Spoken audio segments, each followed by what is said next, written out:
하나님이 택하사 거룩하고 사랑받는 자처럼 긍휼과 자비와 겸손과 온유와 오래 참음을 옷 입고 누가 누구에게 불만이 있거든 서로 용납하여 피차 용서하되 주께서 용서하신 것 같이 너희도 그리하고 이 모든 것 위에 사랑을 더하라. 이는 온전하게 매는 띠니라. 그리스도의 평강이 너희 마음을 주장하게 하라. 너희는 평강을 위하여 한 몸으로 부르심을 받았나니 너희는 또한 감사하는 자가 되라. 그리스도의 말씀이 너희 속에 풍성히 거하여 모든 지혜로 피차 가르치고 권면하고 시와 찬송과 신령한 노래를 부르며 감사하는 마음으로 하나님을 찬양하고 또 무엇을 하든지 말에나 일에나 다 주 예수의 이름으로 하고 그를 힘입어 하나님 아버지께 감사하라. 아멘. 오늘은 빌립보서 골로새서 3장 12절에서 17절 말씀을 가지고 주 예수의 이름으로 같이 할까요? 주 예수의 이름으로, 한 번 더, 주 예수의 이름으로, 이런 제목으로 말씀을 나눕니다. 우리가 살면서 가장 많이 싸우는 대상이 누굴까요? 가장 많이 싸우는 대상, 그룹이 누구겠습니까? 가족입니다. 가장 많은 시간을 보내기 때문에 가족과 가장 많이 싸우는 거예요. 청소년기에는 부모님과 정말 사투하듯이 싸웁니다. 부모님과 청소년기에 많이 싸웠던 경험 저도 기억합니다. 또 결혼하고 나면은 배우자와 끝없이 싸웁니다. 이종격투기 하면서 막 싸우죠. 배우자와 계속 싸우는 거예요. 결혼하고 나면 계속 싸우는 거죠. 자녀를 낳고 기르면서는 아이를 잘 되라고 하는 마음에 우리 부모들이 아이에게 이렇게 해야 된다 저렇게 해야 된다라고 얘기하지만 아이들은 그걸 잔소리로 받아들이잖아요. 그래서 아이들과 또 이제 부모의 입장에서 싸우게 된다는 거죠. 여러분, 그런데 가족과 싸우고 나면 이런 마음이 들 때가 있더라는 거예요. 가족과 싸우는 게 대부분 사소한 일로 싸우기 때문에, 아니 이런 사소한 일 이 정도는 내가 참을 수 있었을 텐데 내가 왜 참지 못했을까, 이런 생각이 우리 마음 가운데 들면서 그 사소한 감정에 휘둘리는 자신의 모습에 무능함을 느끼기도 한다는 거죠. 그러면서 왜 나는 더 좋은 사람이 되지 못할까, 이렇게 자괴감에 빠질 때가 있다는 겁니다. 그런데 우리의 속마음은 뭐냐면 어제보다 모두 다 더 나은 사람이 되고 싶다는 거죠. 좀 더 친절한 사람이 되고 싶고, 아멘인가요? 좀 더 넓은 마음을 가지고 싶고 또 좀 더 거룩한 사람이 되고 싶다. 그것이 우리의 마음이란 말이에요. 현실은 어떻습니까? 정반대예요. 진짜 좋은 사람 되고 싶은데 현실은 정반대의 모습을 보일 때가 많다는 거죠. 그러면 그리스도인이니까 하나님은 거룩하라고 하셨는데 우리는 고민에 빠집니다. 과연 나는 이 수준인데 내가 거룩해질 수 있을까? 이런 고민에 빠진다는 거죠. 그때 하나님께서 우리에게 말씀하십니다. 뭐라고 말씀하실까요? 사랑하는 성현아, 너의 힘으로는 안 된다. 그러나 예수 이름이면 된다. 뭐라고요? 우리 힘으로는 안 된다는 거예요. 내가 좋은 사람 되고 싶다, 내가 거룩해지고 싶다, 내가 더 멋져지고 싶다, 내가 더 마음이 넓어지고 싶다, 우리 힘으로는 안 된다는 거죠. 인간의 본성이 죄성이라 안 되는 거예요. 근데 누구 이름이면 된다? 예수 이름이면 된다는 거죠. 사랑하는 여러분, 우리가 진짜 그리스도인으로 살아가려면 주 예수의 이름이 필요합니다. 그래서 오늘 말씀을 통해서 주님께서 우리에게 새겨주시는 건데 세 가지 은혜를 함께 나눌게요. 첫 번째로 같이 읽어볼까요? 그리스도의 용납하심으로 용서를 실현하라. 한 번 더 읽어볼까요? 그리스도의 용납하심으로 용서를 실현하라. 13절 본문 말씀 같이 읽어보겠습니다. 누가 누구에게 불만이 있거든 서로 용납하여 피차 용서하되 주께서 너희를 용서하신 것 같이 너희도 그리하고. 여러분, 이 말씀 보자마자 어떤 말씀이 눈에 띄십니까? 용서하라는 말씀이 눈에 띄지 않아요? 주께서 서로 용납하고 서로 용서하라, 이런 말씀이 눈에 보인단 말이에요. 그러니까 이런 말씀 읽고 나면 마음의 감정이 어때요? 부담스럽잖아요. 용서하라는 말씀, 부담스러운 생각이 들면서 내가 용서 못할 인간이 갑자기 불현듯 떠오르게 되는 거라는 거죠. 그리스도인이니까 우리는 선한 양심을 따라서 알고 있어요. 용서해야 된다는 것 너무 잘 알고 있습니다. 그런데 현실은 용서하기가 힘든 거예요. 그러니까 용서해야 된다는 걸 알고 있지만 용서하긴 힘들다라고 하는 딜레마에 우리는 빠져 살아가는 거죠. 어떤 집사님이 있는데 주일날 예배드리다가 만약에 오늘처럼 예배드리는데 용서하라 이 말씀을 들었어요. 그래서 집에 돌아가가지고 한 주간 작정하고 정말 자기에게 큰 상처를 준 사람을 내가 미워하는 마음을 가졌는데 그를 용서해야겠다 이런 마음을 가진 겁니다. 그래서 기도하기 시작했어요. 하나님, 그 사람을 용서하게 해주세요. 하나님, 그 사람을 용서하게 해주세요.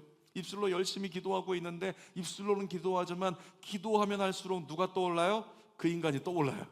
기도는 하나님께 드리고 있는데 머릿속에선 그 인간이 떠올라요. 하나님, 그 사람을 용서하는 마음을 주옵소서. 하나님, 그 사람을 용서하는 마음을 주옵소서. 그러면서 주님께 손을 들고 기도하다가 나도 모르게 막 주먹질을 하는 거예요. 그 사람의 얼굴 떠올리면서 그 마음으로 미운 마음이 이렇게 드러나게 되는 거죠.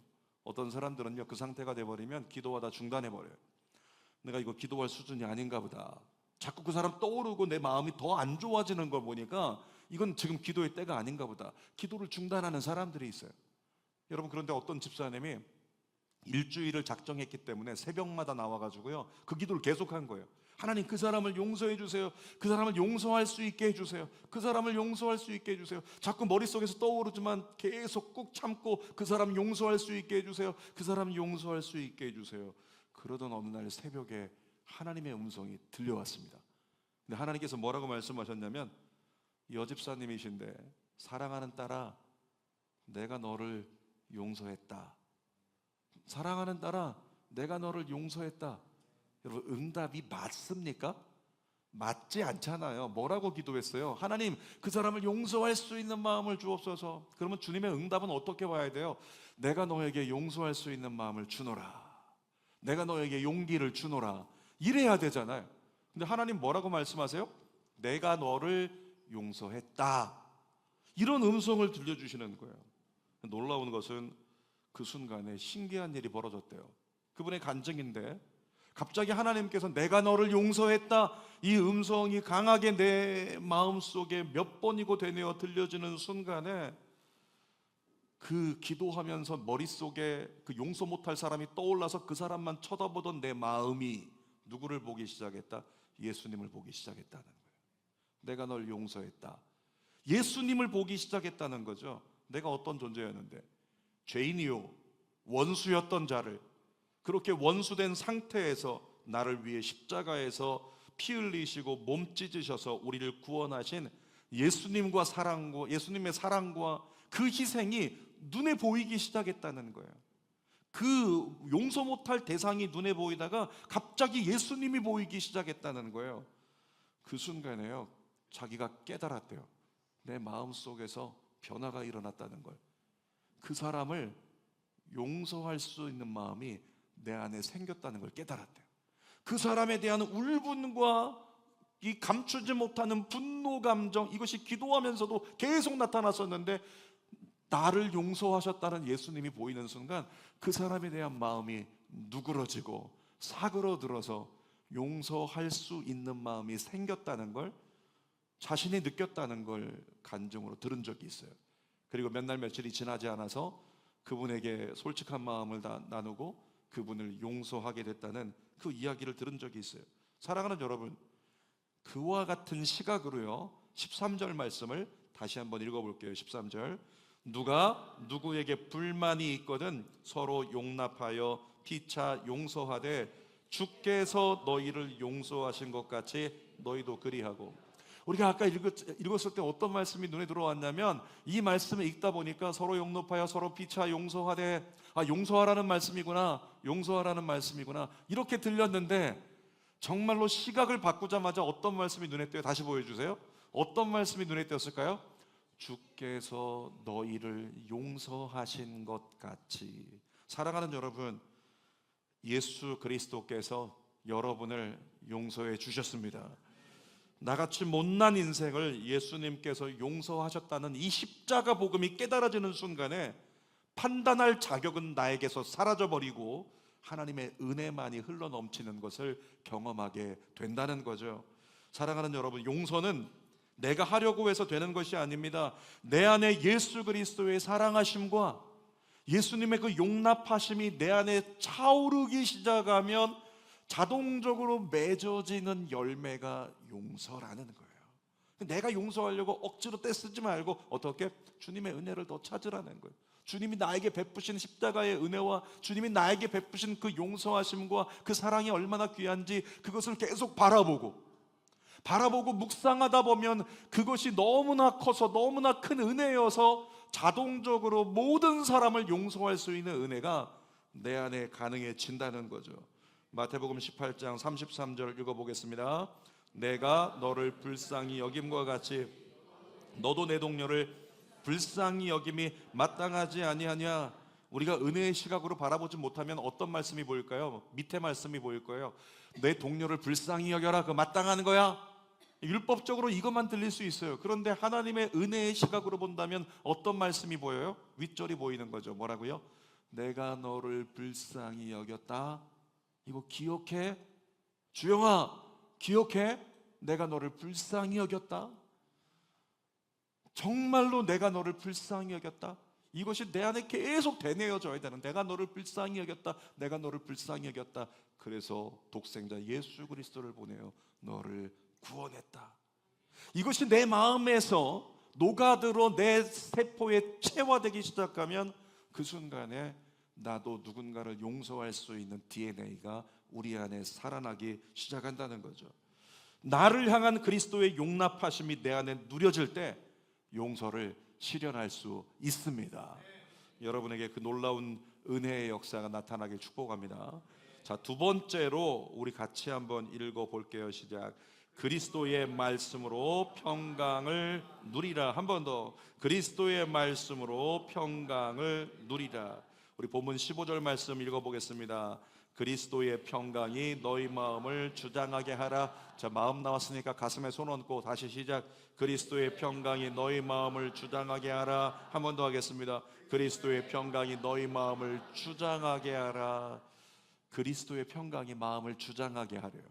여러분, 이 주장하다라는 그 단어의 원어 의미가 뭐냐면 당시 헬라 문화권에서 어떤 운동 경기를 하면 경기가 끝난 다음에 최종적으로 심판이 깃발을 들고 어느 팀이 이겼는지 판결을 내립니다. 그때 깃발이 이쪽으로 딱 내려지면 심판의 깃발의 어떤 수신호에 따라서 이쪽 팀이 무조건 승리한 거예요. 그러니까 심판관만이 그것을 결정할 수 있어요. 여기가 이겼다는 것을, 이곳이 맞다는 것을 결정할 수 있다는 거죠. 요즘에 스포츠 경기를 보면 다 시대가 디지털화 돼가지고 비디오 판독 기술이 다 들어왔어요. 그러니까 심판들이 파울을 선언하든지 심판들이 어떤 선언을 했는데 그것이 부당하다고 여기면 비디오 판독 요청합니다. 그럼 어떻게 되죠? 판독실로 옮겨지게 되고 판독실에서 이제 결과를 보내오게 되는 거죠. 그런데 관중석에서 막 소리가 들려옵니다. 야구 경기로 얘기한다면 아웃이 됐는데 관중석에서 세이브, 세이브, 세이브, 세이브, 관중들이 막 소리를 질러요. 또 선수들도 생각하기에 맞다고, 이거 내가 세이브했다고, 타자는 그냥 자기가 이겼다고 이렇게 가슴을 치면서 관중들을 향해 막 손을 들고 있는 거죠. 난 세이브라고, 내가 정확하다고. 그러나 누가 정확할까요? 판독실에 있는 판독관의 선언이 정확한 거예요. 그래서 결국에는 선수가 아무리 우길지라도, 관중들이 아무리 우길지라도 그 판독관만이 심판관이 돼가지고 판독관의 결정만이 유효한 결과가 된다는 거죠. 그것이 뭐라고요? 주장하라는 거예요. 여러분, 그리스도의 평강이 너희 마음을 주장하게 하라는 말씀은 단순히 평안하라 이런 말씀이 아니에요. 내 마음 속에 있는 모든 감정과 생각들 사이에서 자꾸 내가 판단하지 마라, 자꾸 내가 결정하지 마라, 자꾸 내가 선택하지 마라. 무엇이다? 그리스도가 판결 내리시게 하라. 그리스도가 결정하시게 하라. 그리스도가 내리시는 그 결정만이 유효하다. 이 말씀을 하고 있는 거예요. 내 감정과 생각에 따라 판단하지 말고 그리스도의 판결을 따라서 판단하라는 말씀, 바로 그것이 우리가 읽었던 15절 말씀이에요. 16절도 읽어보도록 하겠습니다. 그리스도의 말씀이 너희 속에 풍성히 거하여 모든 지혜로 피차 가르치고 권면하고 시와 찬송과 신령한 노래를 부르며 감사하는 마음으로 하나님을 찬양하고. 말씀 띄워놔 주세요. 이 말씀을 통해서 볼 때 여러분, 세상은 주어진 상황이나 환경이 좋아지면 평안할 수 있다고 얘기해요. 통장에 잔고가 좀 늘어나면 마음이 편안해져요. 좀 자녀들이 좋은 성적 거두면 마음이 편안해져요. 건강진단에 좀 어려운 결과가 나왔는데 재진단에서 문제없다, 마음이 편안해져요.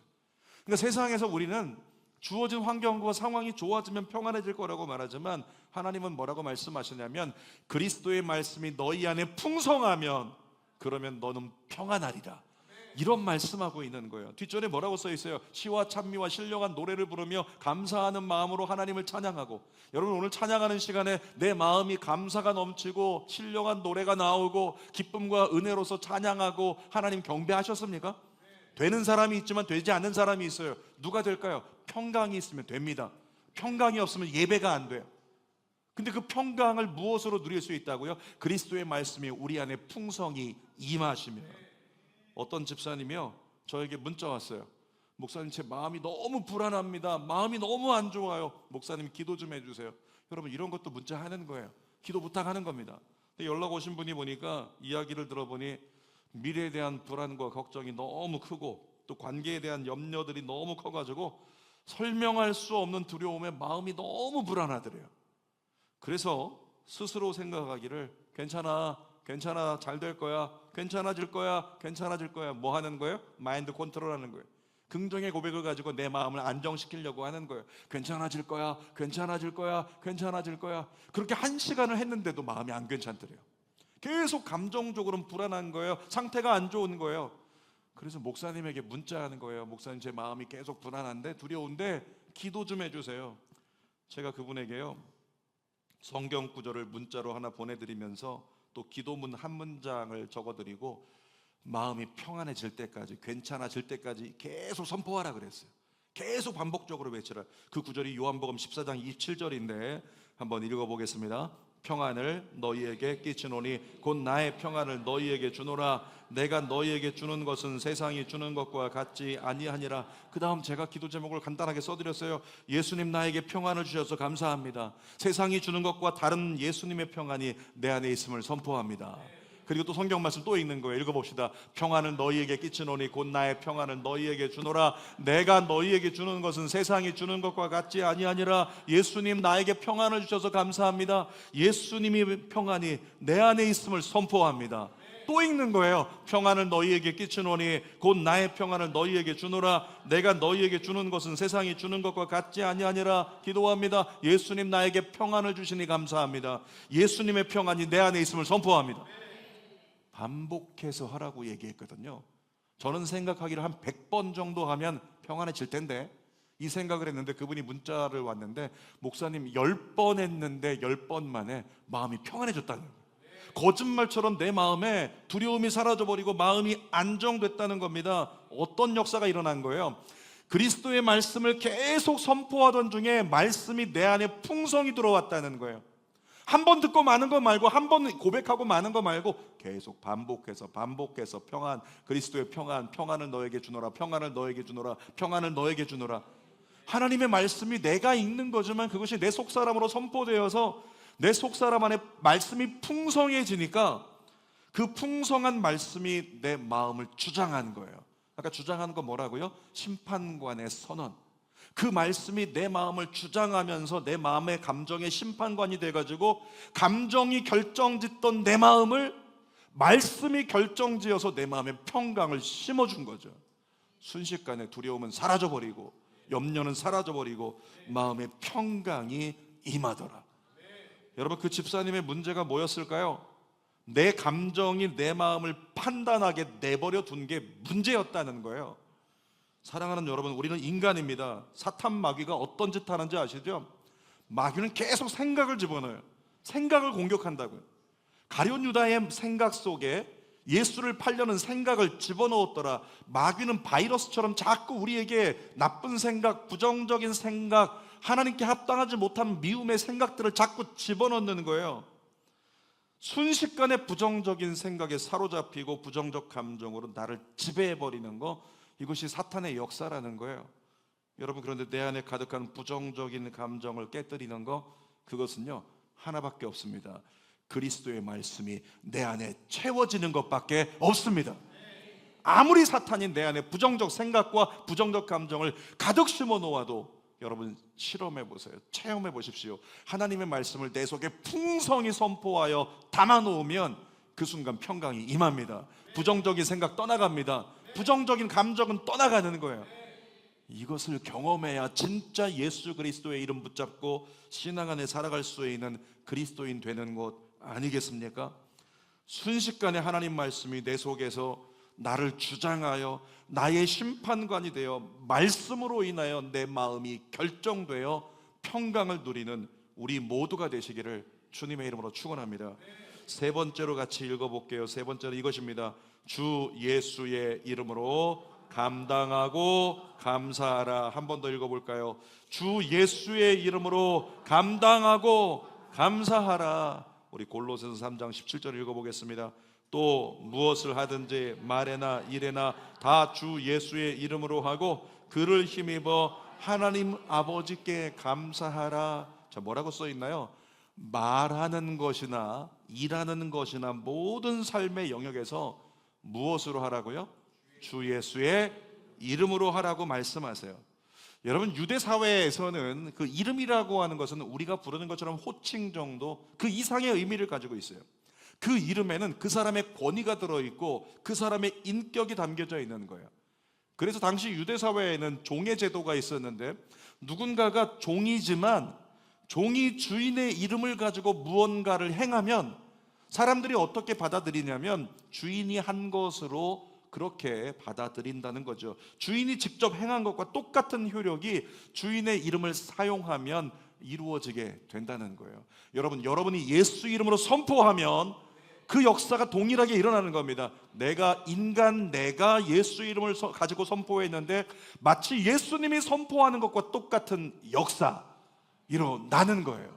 그래서 여러분 나가서 선포해야 돼요. 병든 자 있으면 예수 이름으로 병이 나을지어다. 눌린 자 있으면 예수 이름으로 눌림이 떠나갈지어다.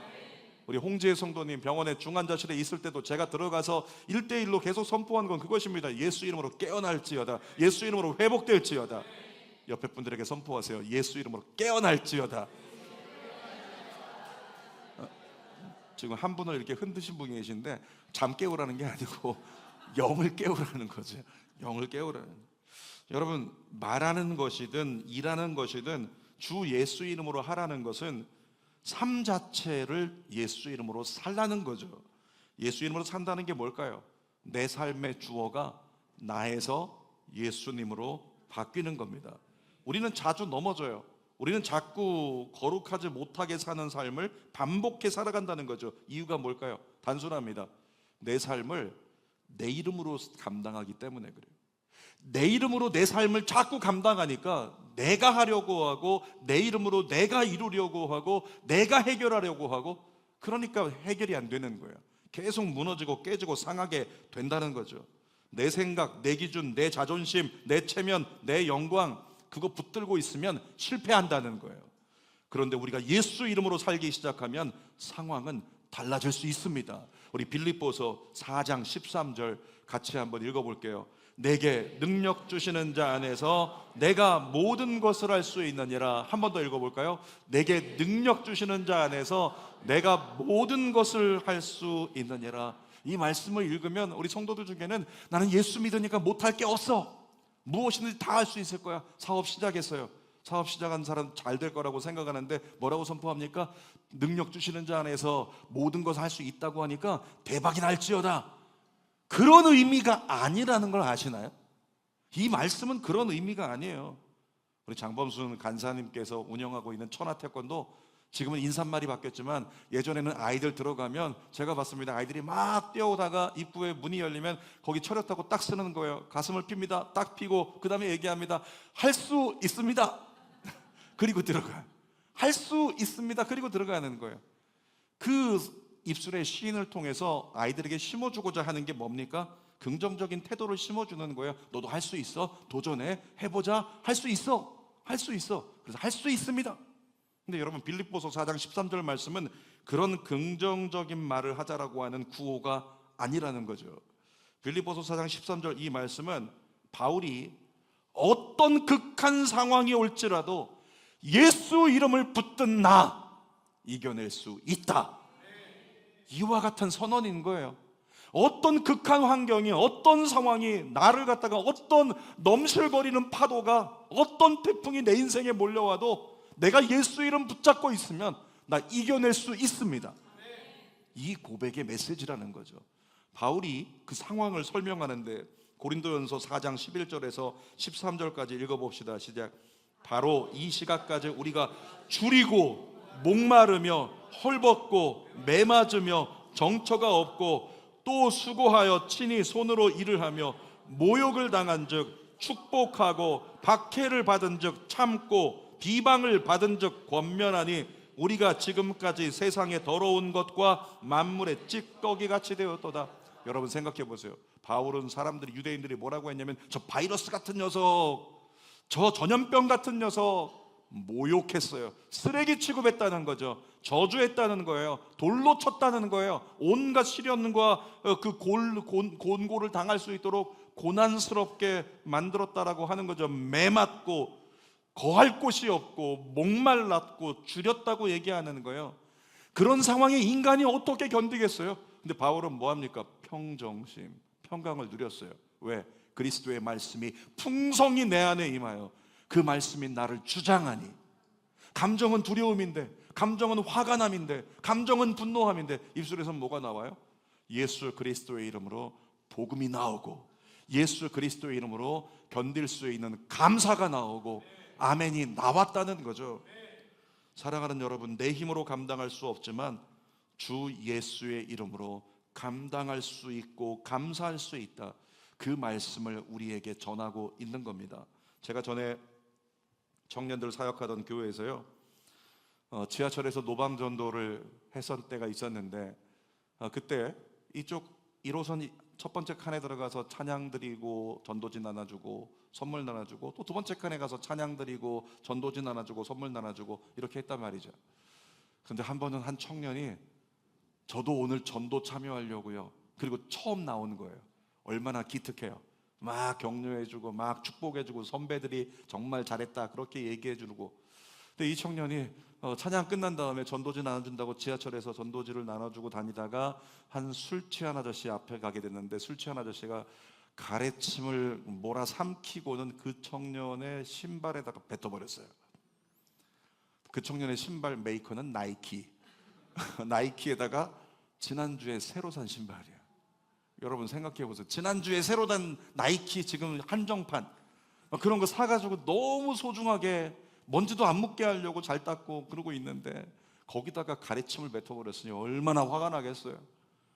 그런데 이 청년이 갑자기 분노가 치밀어 오르는데 순간 전도사님이 얘기했던 그 가르침이 생각이 난 거예요. 우리가 전도하다 보면 모욕을 당할 수 있어. 전도하다 보면 핍박을 당할 수 있어. 전도하다 보면 고난도 당할 수 있어. 전도하다 보면 여러 가지 많은 박해도 어려움도 당할 수 있어. 그런데 꼭 기억해, 예수님께서 우리를 구원하시기 위해 그 모든 모욕을 당하셨어. 모든 모욕을 견디셨어. 의를 위해 핍박을 받는다면 그것은 하나님의 복이 우리에게 임하는 거야. 그러니까 오히려 그 순간에 예수 이름으로 축복하자. 이것을 계속 반복해서 세뇌시키고 훈련해서 나갔단 말이에요. 화가 막 올라오는데 그 순간에 그 말씀이 떠오르는 거예요. 예수 이름으로 축복하라고 하셨지, 예수 이름으로 축복하라고 하셨지. 그래서 그 청년이 그렇게 고백한 거죠. 예수 이름으로 아저씨 축복합니다. 이제 속은 막 이를 가겠지만 예수 이름으로, 입술로 고백한 거예요. 예수 이름으로 아저씨 축복합니다. 행복한 주말 되세요. 그리고 째려보고 지나갔어요. 나중에 전도 끝나고 카페 가서 피드백을 나누는데 그 청년이 예수 그리스도의 감정을 경험한 거예요. 와, 내가 그렇게 하고 지나갔는데 그 화가 계속 있을 것 같았는데 어떻게 됐다? 화가 아니라 기쁨이 넘쳐나는 거예요. 감사가 넘쳐나는 거예요. 은혜가 넘쳐나는 거예요. 여러분 어떻게 됩니까? 감사와 기쁨과 은혜가 넘쳐나면 예배가 회복이 돼요. 기도가 나오는 거예요. 더 주님을 위해 충성하고 싶어요. 더 주님을 위해 순종하고 싶어요. 그 다음 주에도 계속 전도 나와서 나 또 주님 섬길래요. 나 또 주님 외칠래요. 사랑하는 여러분, 예수 이름으로 우리에게 주어진 현실을 감당하면 범사에 감사할 수 있습니다. 그리고 계속 주님을 향하여 나아갈 수 있습니다. 설교 결론입니다. 오늘 제목이 뭐였어요? 주 예수의 이름으로. 사랑하는 여러분, 누군가 용서가 안 될 때요, 예수님의 이름 부르세요. 예수님의 이름 계속 부르세요. 예수님의 이름 부르시면 예수님이 얼마나 큰 사랑으로 우리를 용서해 주셨는지 깨닫게 하실 거예요. 그것이 깨달아지고 내 안에 들어오는 순간 용서는 열매로 맺어진다. 여러분의 마음이 무너지고 감정이 요동칠 때요, 예수님의 말씀을 선포하세요. 예수님의 말씀을 자신을 향해 선포하세요. 내 안에 말씀이 풍성해질 때 나도 모르게 평강이 임하고 내 삶의 주어가 내가 아니라 예수님으로 바뀌는 위대한 경험을 할 수 있다는 거죠. 사랑하는 여러분, 어떤 순간에도 예수님의 이름으로 말씀하십시오. 예수 이름으로 말하세요. 예수 이름으로 행하세요. 예수 이름으로 선포하십시오. 주님이 선포하신 것과 똑같은 하나님의 은혜와 축복과 역사를 우리에게 베풀어 주실 거예요. 그 은혜가 임할 때요, 우리 삶의 모든 것 감당할 수 있습니다. 우리 삶의 모든 것 감사할 수 있습니다. 이제 건축 시즌인데 건축하다 보면 때로는 비난도 받을 수 있어요. 학교 앞에서 먼지 일으킨다고 여러 가지 소리들이 나올 수도 있어요.